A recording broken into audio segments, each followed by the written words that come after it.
লোকজনকে ডেকে নিয়ে আয় যে তুমি মারধর করছো ওকে, ওর মাকে সরিয়ে দিয়েছে দিয়ে তাকে মানে মারধর করা বন্ধ করে দিত। তারপর বাবার কাছে ভাবিয়ে এসেছে, এসে সবাই মিলে বাবাকে মারধর করে। আমার বাবা কি দোষ করে? বাবাকে চাদর দিয়ে মারা আরম্ভ করে দিয়েছে। আমার বাবারা খুব এরকমই করে। ঘরের শত্রু বিভীষণ। আজ হয়তো এই প্রাচীন প্রবাদ আবারও প্রমাণিত হলো। খাস বারুইপুরে তৃণমূলের বিরুদ্ধে কি লড়াইতে শেষ পর্যন্ত ঘরের ছেলেরাই পিঠ দেখালো। রাতের অন্ধকারে ডেকে নিয়ে গিয়ে নৃশংসভাবে হত্যা করা হলো এক সক্রিয় বিজেপি কর্মীকে।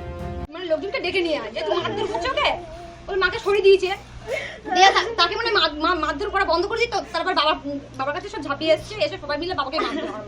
আমার বাবা কি দোষ করে? বাবাকে চাদর দিয়ে মারা আরম্ভ করে দিয়েছে। আমার বাবারা খুব এরকমই করে। তাকে যে আর এই চাঞ্চল্যকর হত্যাকাণ্ডে নাম জড়ালো খোদ বিজেপি দলেরই স্থানীয় এক নেতার। সুজয় মন্ডলের যিনি লোক ছিল সদস্য, ওনারও রাগ ছিল আমার বাবার উপরে। মানে সামনে তুমি কিছু করতে পারতো না, লোকজন মানে পিছনে ভাবে কিছু মানে করার চেষ্টা করছে। বাবা বলছে আমার বিপদ আছে, সব এরা যা করছে, এরা পার্টিটা যা করছে সবাই মিলে আমাদের মনে হচ্ছে মেরে ফেলে দেবে। ঠিক কি ঘটেছিল সেদিন রাতে?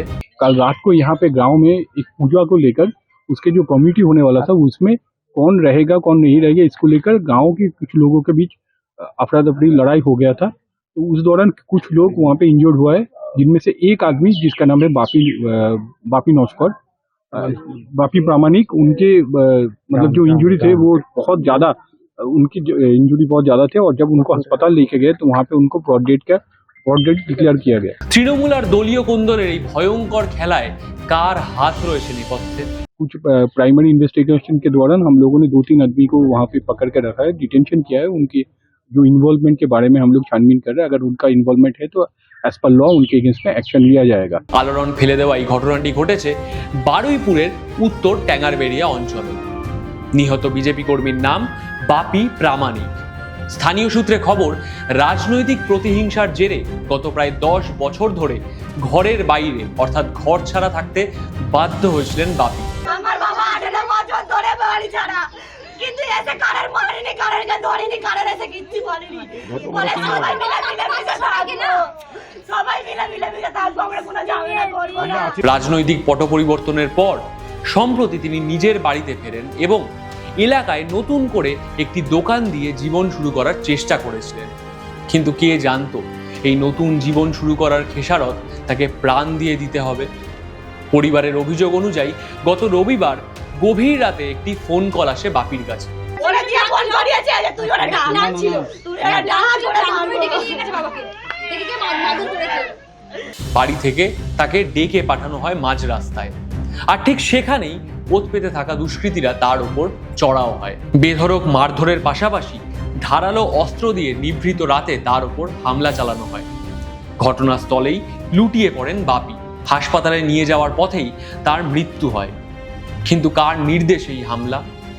পরিবারের দাবি, এলাকারই বিজেপি নেতা সুজন মণ্ডলের সুনির্দিষ্ট ছক এবং পরিকল্পনাতেই এই হত্যা সংগঠিত হয়েছে। যে বিজেপি দলের মধ্যে টিএমসি কেন আসবে সেই বিষয়ে কালকে সব চিৎকার চেঁচামেচি হচ্ছিল।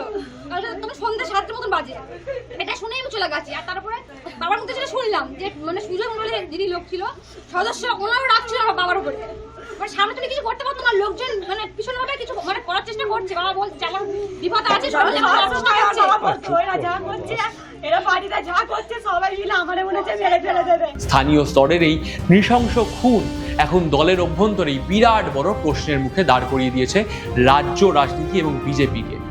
অন্যদিকে এই খুনের ঘটনাকে সম্পূর্ণ নতুন মোড় দিতে চাইছে পুলিশ প্রশাসন। प्राइमरी इन्वेस्टिगेशन के दौरान हम लोगों ने 2-3 आदमी को वहाँ पे पकड़ कर रखा है, डिटेंशन किया है। उनके जो इन्वॉल्वमेंट के बारे में हम लोग छानबीन कर रहे हैं। अगर उनका इन्वॉल्वमेंट है तो एज पर लॉ उनके अगेंस्ट में एक्शन लिया जाएगा।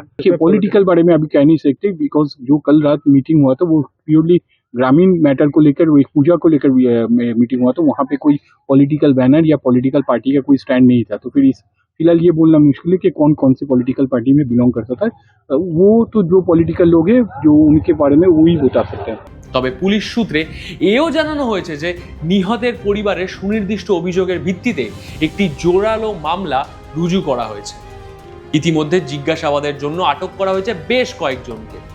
থমথমে পরিস্থিতি নিয়ন্ত্রণে রাখতে এলাকায় মোতায়েন করা হয়েছে অতিরিক্ত পুলিশ বাহিনী। রাজনীতি আর গোষ্ঠীদ্বন্দ্বের এই নোংরা খেলায় বারবার কি তবে বলি হবে সাধারণ কর্মীরাই? বারুইপুরের এই ঘটনা নেহাতি পুজো কমিটির বিরোধ, নাকি এর পেছনে রয়েছে গভীর রাজনৈতিক ষড়যন্ত্র? আপনাদের কি মনে হচ্ছে জানান আমাদের কমেন্ট বক্সে, যাতে আমরাও বুঝতে পারি যে রাজ্য রাজনীতি বিষয়ক সাধারণ মানুষ কি ভাবছে। দেখা হবে পরবর্তী ভিডিওতে, কিন্তু তার আগে সব সময় সুস্থ থাকবেন, সাবধানে থাকবেন, চোখ কান খোলা রাখবেন এবং খবরে থাকবেন আমাদের এই চ্যানেলের সাথে। দেখা হবে পরবর্তী ভিডিওতে। আপাতত ধন্যবাদ, ভালো থাকবেন।